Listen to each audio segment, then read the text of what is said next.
नमस्कार, मैं हूं वंदना त्यागी और आप देख रहे हैं न्यूज 18 राजस्थान। एक समय था जब पूरी दुनिया रूस से दूरी बना रही थी, लेकिन भारत ने अपने राष्ट्र हितों को प्राथमिकता देते हुए रूस से रियायती दरों पर कच्चा तेल खरीदना जारी रखा। अब हालात ऐसे बदल गए हैं कि रूस खुद भारत से पेट्रोल खरीदने की कोशिश कर रहा है। आखिर ऐसा क्या हुआ कि दुनिया का सबसे बड़ा तेल उत्पादक देश भारत के दरवाजे पर पहुंच गया? आइए समझते हैं पूरी कहानी।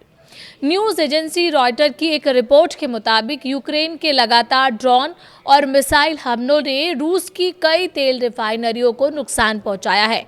रिफाइनरी वो जगह होती है जहां कच्चे तेल को प्रोसेस करके पेट्रोल, डीजल और अन्य ईंधन तैयार किए जाते हैं।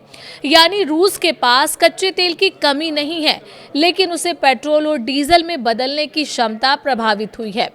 रिपोर्ट्स के अनुसार यदि नए हमले नहीं भी होते हैं, तब भी रूस की करीब 40% रिफाइनिंग क्षमता कम से कम अगले 2 महीनों तक प्रभावित रह सकती है।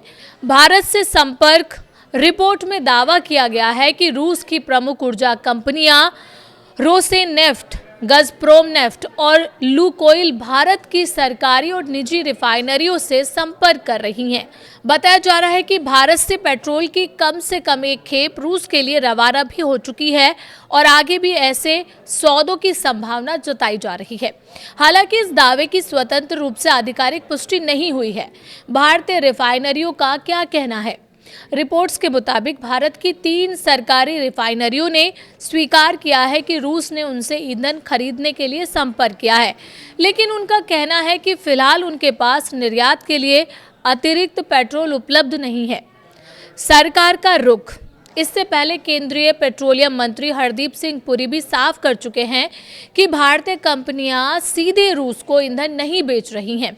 हालांकि उन्होंने ये भी कहा था कि यदि कोई तीसरा खरीदार भारत से ईंधन खरीदकर आगे रूस भेजता है तो वो अलग मामला है। बदलते वैश्विक समीकरण। रूस यूक्रेन युद्ध ने दुनिया की ऊर्जा व्यवस्था को पूरी तरह बदल दिया है। जहां पहले यूरोप रूस के तेल पर निर्भर था, वहीं अब कई देशों ने रूस पर प्रतिबंध लगाए हैं। दूसरी तरफ भारत ने सस्ते रूसी कच्चे तेल का आयात जारी रखा और उसे रिफाइन करके कई देशों को ईंधन निर्यात भी किया। अब पहली बार ऐसी स्थिति बन रही है कि रूस को खुद पेट्रोल के लिए दूसरे देशों की ओर देखना पड़ रहा है। फिलहाल ये पूरा मामला रॉयटर की रिपोर्ट्स और संबंधित सूत्रों पर आधारित है।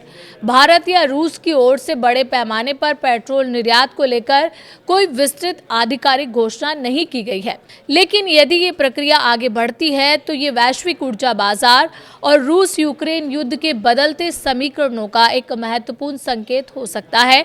आपकी क्या राय है? क्या रूस का भारत से पेट्रोल खरीदना बदलती वैश्विक ताकतों का संकेत है? आप अपनी राय हमें कमेंट बॉक्स में ज़रूर बताएं।